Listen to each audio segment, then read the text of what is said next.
একটা প্রশ্ন ছিল তোমার কাছে। তোমার এত প্রশ্ন জীবন আমার আর ভালো লাগতেছে না ভাই। মানে প্রশ্ন আমি করবো না তো তোমাকে, তুমি করবা যে আমাকে ভুল বুঝো কেন সবসময়? কি কি প্রশ্ন?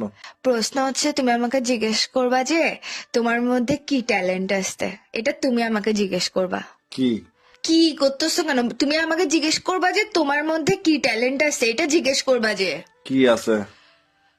কি আছে জিজ্ঞেস করতে বললে তো, বলতেছি তোমার মধ্যে কি ট্যালেন্ট আছে এটা জিজ্ঞেস করতে বলছি। তো বলো। তো বলো কি, তুমি আমাকে জিজ্ঞেস করো না আগে, মানে ফোন দিতে পাগল নাকি বেটা? তুই আমাকে জিজ্ঞেস করবে যে তোর মধ্যে তোমার মধ্যে কি ট্যালেন্ট আছে সম্মান দিয়ে। কি তুমি আমাকে কি কি করতেছো কেন? ফালতু না, তুমি তুমি কথা বুঝো না, তুমি এরকম মাথা মোটা গোটা মোটা কেন? কি রে তুমি এরকম খুদাই এরকম প্যা করতেছো না? প্যাঁ প্যাঁ করতেছ না, তোমাকে আমি কখন থেকে ফোন দিচ্ছি যে একটা জিনিস জিজ্ঞেস করার জন্য আমাকে। ফার্স্টে বলো তোমার মুড কি জিজ্ঞেস করতাম? তোমার মুড ভালো আছে নাকি বলো। তোমার মুড ভালো আছে নাকি বলো। এখন এটা কেমনে ঠিক ঠিক করে বলছিস তো? তুই আমাকে জিজ্ঞেস কর না তোমার মধ্যে কি ট্যালেন্ট আছে। কি আবার বলে কি কি আছে?